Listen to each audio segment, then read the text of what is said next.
Hoy nos acompañarán Guillermo Lasso, precandidato presidencial por la alianza Creo-PSC y la coalición Unidos. El cambio es imparable. Trabaja para llegar al gobierno desde las elecciones del 2013. ¿Cómo se traducirán ahora los apoyos electoralmente a efectos de convocar a la unidad en este momento crítico que atraviesa el Ecuador? Lo vamos a examinar. También estará Francisco Huerta Montalvo, analista político.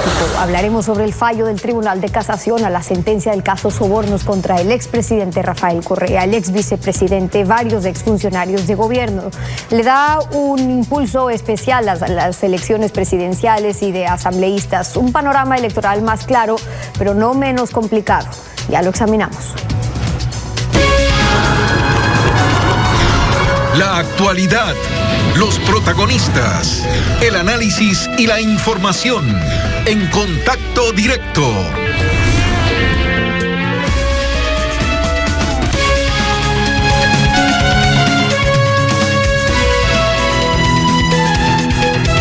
La sentencia del caso Sobornos ha quedado infirme y en consecuencia Rafael Correa no podrá inscribir ninguna candidatura y según la consulta popular 2018 pierde de por vida sus derechos políticos. Guillermo Lasso, precandidato a presidente por Creo-PSC, nos acompaña esta mañana. Bienvenido. Muchas gracias, Estefi, y a sus órdenes. Buenos días. Este precedente drástico contra la impunidad le da fuerza a la lucha contra la corrupción, sin duda, pero lo que estamos viviendo hoy va mucho más allá, en toda instancia, en la salud, en la contratación pública, en la construcción, los financiamientos de campaña, empresarios partícipes de la corrupción. Deja un precedente histórico la sentencia para quienes quieren llegar al sillón presidencial también. Ya no dirán, yo no firmé, yo no supe, ahí puede o no puede haber impunidad. Yo creo que es un mensaje muy claro en el sentido de que nadie está por encima de la justicia, que todos en un momento dado van a ser sancionados por delitos que hayan cometido.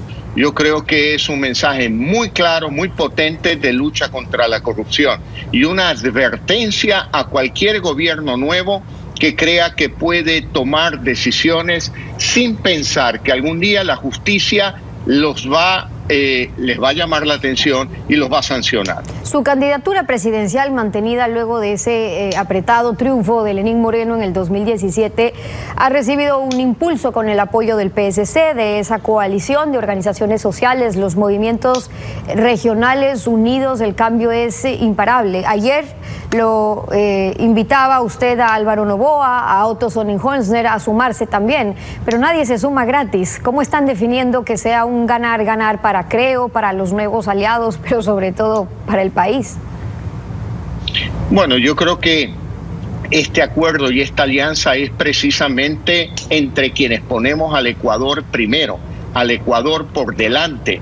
Primero la alianza con el Partido Social Cristiano, que es absolutamente clara en términos de promover un modelo que genere oportunidades y prosperidad para los ecuatorianos y evitar más de los últimos 14 años en el Ecuador. Y adicionalmente ayer se adhirieron cerca de 43 movimientos, tanto provinciales como cantonales, con quienes venimos dialogando durante un año. Son movimientos legalmente reconocidos por el Consejo Nacional Electoral y forman parte también de este esfuerzo de una unidad por el cambio en el Ecuador. Un cambio hacia un país de oportunidades, un cambio hacia un país con empleo, un cambio hacia un país democrático y libre, y por lo tanto ellos forman parte de este gran esfuerzo donde, digo, han puesto primero al país por encima de los intereses tanto partidarios como personales. Y preguntaba un poco a cambio de qué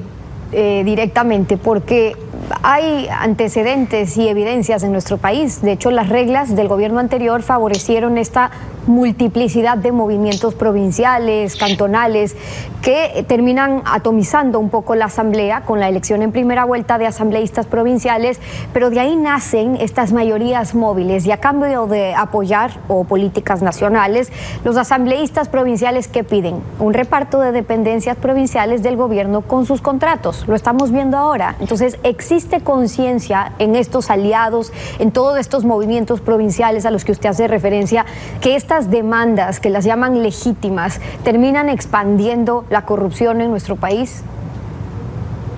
Mire, Steffi, las listas con las que participa el movimiento Creo son listas propias.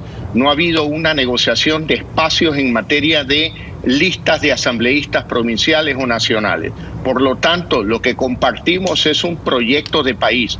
No existe en ningún documento ni en ninguna conversación una obligación del gobierno futuro de repartir cargos, de repartir espacios. Eso no existe y es evidentemente que no puede existir porque estamos viviendo unos hechos que demuestran que son prácticas políticas nada decentes, y lo que pretendemos es impulsar un cambio para demostrar que se puede ser decente en política. Así que ese tipo de compromisos no existen, aunque parezca algo muy raro o muy especial. La dispersión de la oposición en varias candidaturas fue un elemento clave para las dos reelecciones en primera vuelta de Rafael Correa y luego el triunfo de Moreno en el 2017. Es que en las tres elecciones hubo 7 candidatos opositores en cada una, pero en 2017, si es que se hubiera sumado Guillermo Lasso, Cynthia Viteri, quizás hubieran podido ganar en primera vuelta, con las cifras que ya hoy conocemos.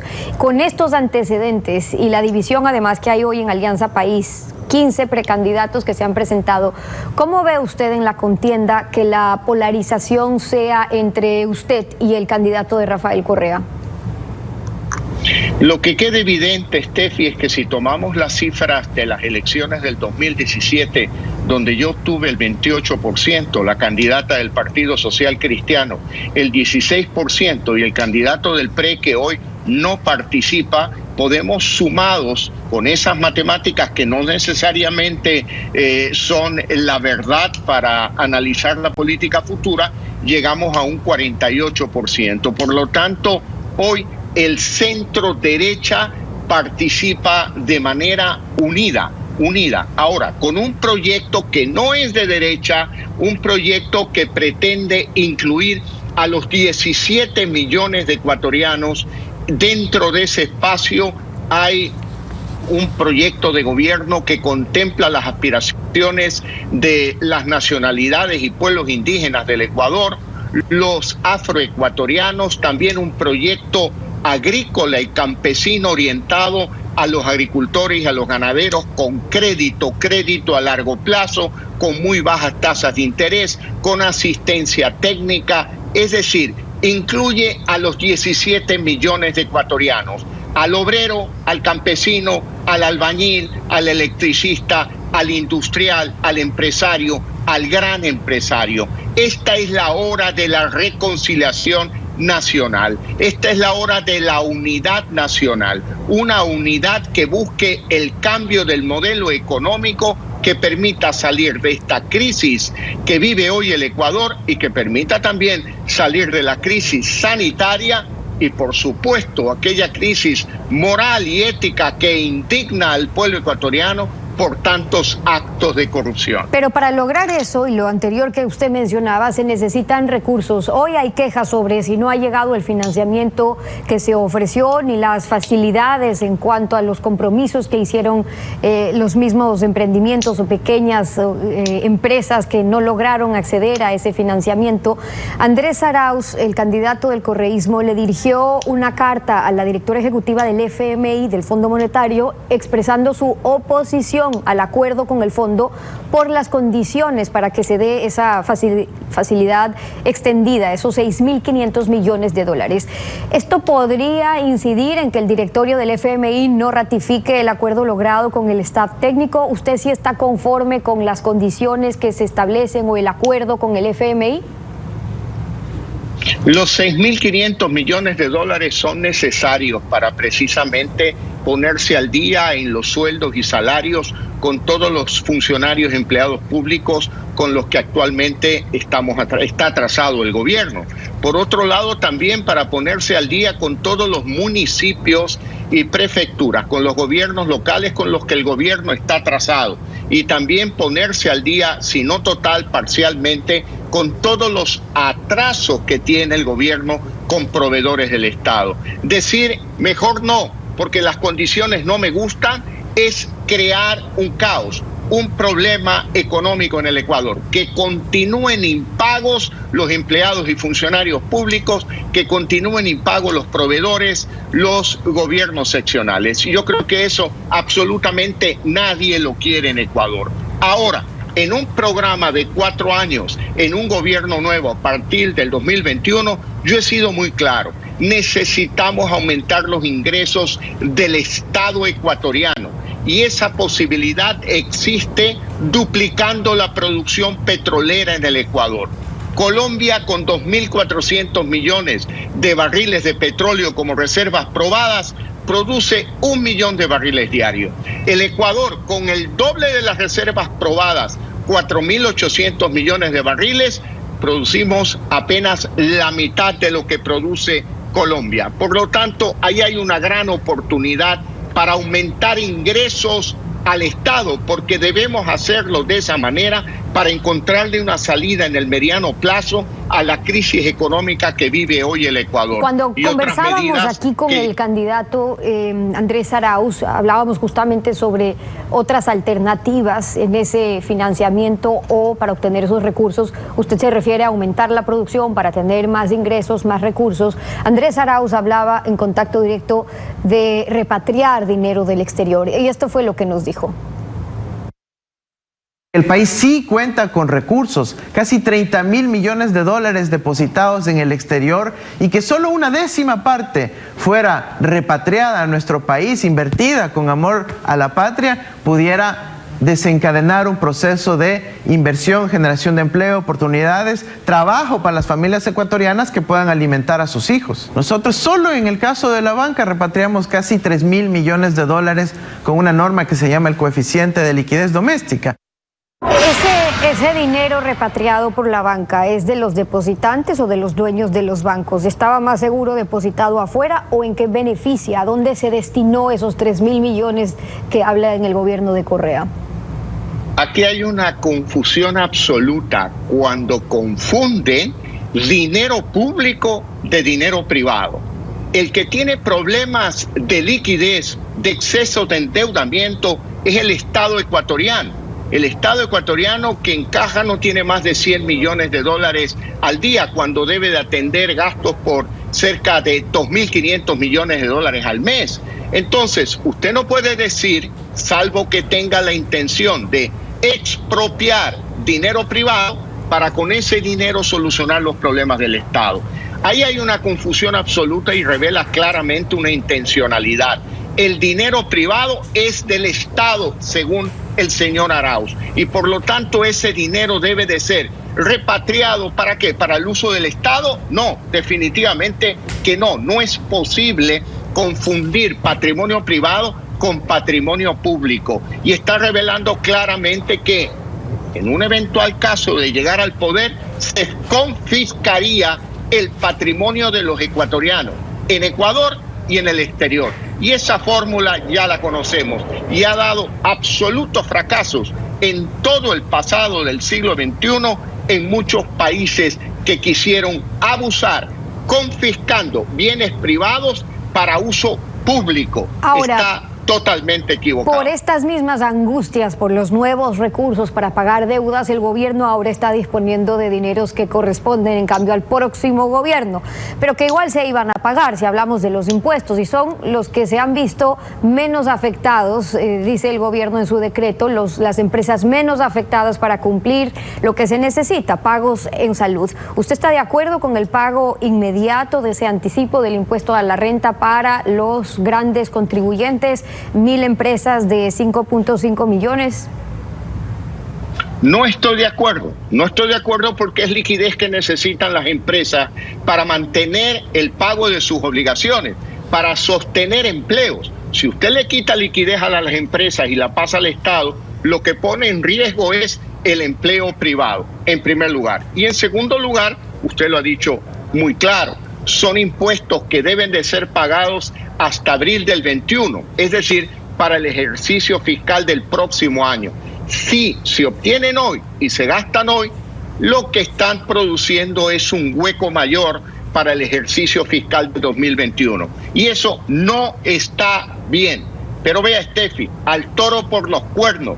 Tenemos que mitigar la pobreza del Estado generando riqueza para el Estado. Y la oportunidad está en el sector petrolero, en el sector eléctrico, en el sector minero y en otra cantidad de empresas públicas que son deficitarias, que producen pérdidas y que no hay ninguna razón para que un ecuatoriano trabaje día a día, pague impuestos para cubrir las pérdidas de empresas públicas. Por lo tanto, tenemos que trabajar, como lo estamos haciendo nosotros, en un programa de gobierno coherente que aumente los ingresos del Estado para salir de esta, digamos, de esta callejón sin salida en que se encuentra la economía ecuatoriana. Pero justamente ecuatoriana. para salir, y cierro con esto brevemente, justamente para salir de esta crisis inédita por la que está pasando nuestro país, ¿en qué va a consistir ese cambio imparable que están anunciando? Digo, en las condiciones en las que recibirían al país y además con los favores que podrían terminar debiéndolo o atándolo producto de estas alianzas que hoy quizás no se sienten, pero que mañana se hacen sentir. No, Steffi. El país, el Ecuador, es un país muy mal administrado. Es un país solvente, es un país que tiene recursos naturales como el petróleo para duplicar la producción sin ampliar las fronteras petroleras. Es un país que produce 8.000 megavatios de energía eléctrica al año, cuando apenas consume 4.000. Nos sobran 4.000 que lo podemos utilizar para proyectos innovadores en Ecuador, como cambiar todo el parque automotor de autos con combustible fósil a autos con energía eléctrica, por ejemplo. Tiene en minería la oportunidad de convocar inversión extranjera con tecnologías que permitan que la minería sea sustentable y mantenga una muy buena relación con el medio ambiente. Por lo tanto, el Ecuador tiene recursos. No podemos simplemente buscar ser presidente del Ecuador para vernos con los brazos cruzados las cifras que han dejado los dos últimos gobiernos. Un déficit primario de cerca de 8.000 millones de dólares al año, que lo vamos a tener que resolver nosotros, porque el déficit fiscal de hoy es la deuda del futuro, y la deuda del futuro es otro déficit que queda para las futuras generaciones. Lo vamos a hacer y lo vamos a hacer bien, promoviendo la inversión privada, restableciendo los acuerdos bilaterales de seguridad para la inversión extranjera, no confundiendo patrimonio privado con patrimonio público, haciendo las cosas en orden, promoviendo la inversión privada y dando las seguridades necesarias para la generación de empleo en Ecuador. Las propuestas del candidato CREO, PSC, Guillermo Lasso, acompañándonos hoy en Contacto Directo. Muchas gracias por haber estado con nosotros. Muy buenos días y muchas gracias, Steffi. Buenos días también. 7:13. Vamos a una pausa. Cuando regresemos, se aclara el horizonte electoral, pero aún quedan algunas sombras por despejarlo. Vamos a revisar con Francisco Huerta Montalvo, analista político. Regresamos en pocos minutos. No se vaya.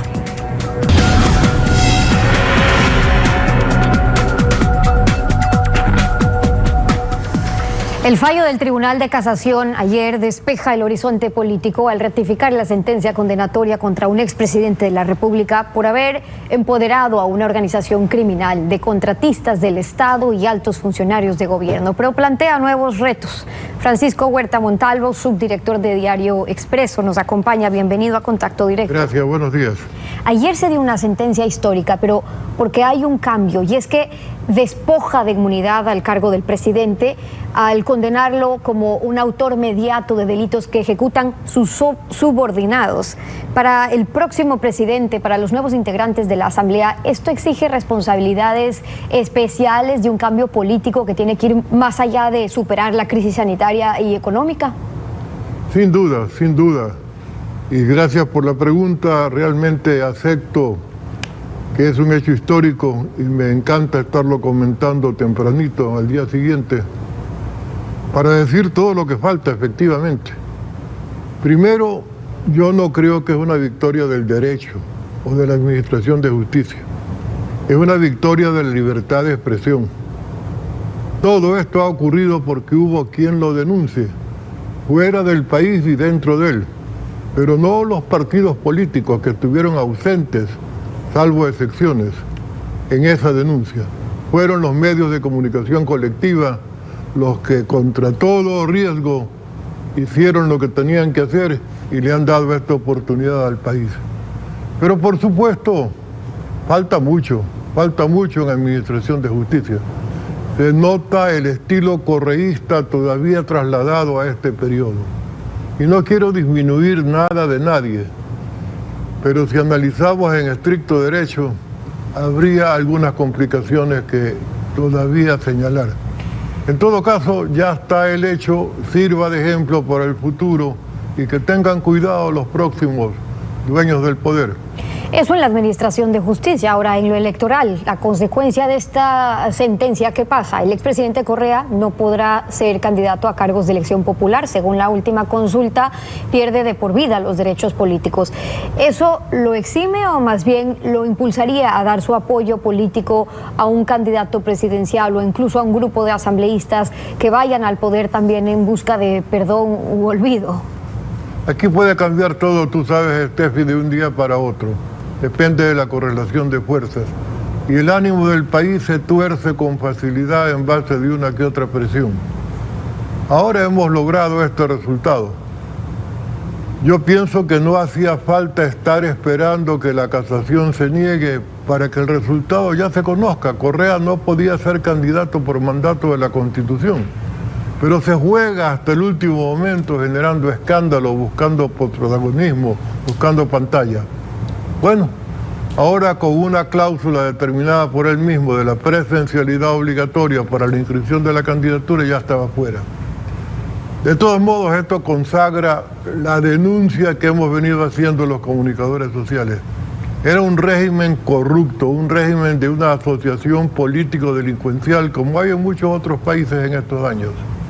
Y ya está sancionada en el Ecuador. Sentamos un precedente interesante. Vamos a ver de aquí para adelante cómo vienen las situaciones. En este instante yo no podría pronosticar el futuro. Hay escenarios, que es lo que se puede ver. Lo otro es que electoralmente resuelvan que la aceptación de Andrés Arauz a la candidatura ante el CNE pueda estar viciada de nulidad, que la papeleta es una sola, que ya no tiene un vicepresidente, y en el supuesto de que el CNE no acepte esa candidatura, el correísmo tendría que apoyar a otro candidato, quizás de centro derecha, para romper la unidad que está cosechando ahora Guillermo Lasso. Hipotéticamente, ¿eso podría ser qué? ¿Isidro Romero, Fabricio Correa? Habría muchas posibilidades, por eso el amplio espectro permite, aparte de observar la fragmentación en que se encuentra sometido el Ecuador, la posibilidad de negociaciones múltiples, que quién sabe por qué camino van. En todo caso, creo que el desprestigio de esa alianza político-delincuencial que ahora ha sido sancionada por la justicia es suficientemente visible como para que el país no se enganche con ese camino. De todos modos, el porcentaje que en las encuestas tiene es indignante, porque el país debería haber reaccionado de otra manera frente a todo el asalto a sus fondos públicos realizado en la década anterior. Lo que pasa es que también en el periodo actual, dicho de una manera sencilla, una metáfora dura pero decidora, el mejor jefe de campaña de Correa ha sido el presidente Moreno. Ahora, hay un tema que preocupa de cara a las próximas elecciones y es que está demostrado que en 40 años de democracia que las elecciones de asambleístas en la primera vuelta ya los deja algo tranquilos a los líderes provinciales porque quedan prácticamente liberados para luego sí tomar posiciones individuales en la segunda vuelta o después en la asamblea. Pero eso lleva al poder a presidentes que pueden ser elegidos por mayoría popular pero sin mayoría en la asamblea, y ahí está el germen de la corrupción que ha obligado, ya hemos visto, a gobiernos a repartir entre asambleístas contratos, puestos públicos para lograr esa mayoría en la asamblea. ¿Cómo extirpar entonces este vicio de corrupción sistémica que es lo que estamos viendo? Yo creo que la estructura de los partidos, cuando es real, es lo que determina que conjuntamente con la elección presidencial ese gobierno recién electo también tenga mayoría legislativa, como pasó con Borja. Había una estructura partidaria detrás de Borja y un grupo de partidos que apoyamos esa candidatura cuando tuvo la victoria electoral, que se sumaban al proyecto político que apoyaban. Ahora las negociaciones se hacen de tal manera, y quiero ser crítico al respecto, que cuando uno pensaba, porque así tenía derecho a pensar, que la mayoría en el Consejo Nacional Electoral iba a terminar, porque el voto social cristiano y Verde Soto, ocurre que sigue todo igual. Y sigue todo igual para que no digan que están haciendo arreglos. Pero, ¿de qué se trata? ¿De satisfacer suspicacias o de poner la casa en orden? Si no hay por parte de nadie confianza en el Consejo Nacional Electoral, era el momento para garantizar esa confianza, para restablecerla. Pero ahí siguen las cosas tal cual. Ahora los sectores de oposición al correísmo se han unido en una centro derecha. Luego tenemos la desaparición de Correa, entonces, de la arena electoral, que ha motivado también mayor cantidad de candidatos que antes. ¿Hay la posibilidad también que pueda surgir un candidato de unidad en centro izquierda? Yo lo he estado buscando y no he logrado resultados. No sé si luego en el camino aparezca. La posibilidad sería Montúfar en esa tendencia. Pero no veo que hay la fortaleza del bloque que se trató de constituir, y solamente es la alianza del partido de Montúfar con el Partido Socialista, muy disminuido desde luego.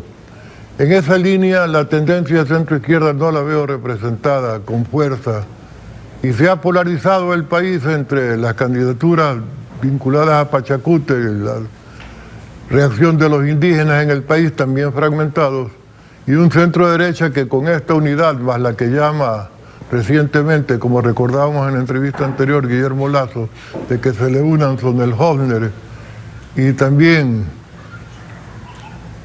Álvaro Noboa.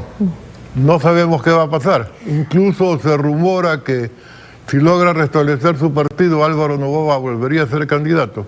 Es decir, nada está dicho a la fecha. Pero ante una realidad que muestra a estos candidatos que además quieren desligarse de sus convicciones ideológicas, ya no quieren hablar de derecha o de izquierda, muchos de ellos, la disyuntiva nuevamente será entonces entre correísmo y anticorreísmo, ¿o cómo se va a polarizar? Sí, lo ideal sería que haya un gran frente nacional para beneficio del Ecuador. Yo creo que los candidatos y su proliferación también muestran que no hay comprensión de la magnitud de la crisis. Es la más grande que ha sufrido el Ecuador y no está superada de ninguna manera. Mayor endeudamiento externo no resuelve la crisis económica. La del coronavirus sigue en pie, visible, con la indisciplina de los ciudadanos, y apenas se cambien los semáforos podemos tener un gran rebrote. La crisis ética ni hablar, y la crisis del manejo de la administración de justicia idem. Por el estilo, los pescadores chinos y el incremento del tráfico de drogas. Pensemos que un solo candidato que ya ganó y no tenga garantía de un Congreso que lo apoye pueda salir adelante. Y esa es la lectura de Francisco Huerta Montalvo, acompañándonos hoy en Contacto Directo. Muchas gracias por haber estado con nosotros. 7:27, pausa y volvemos.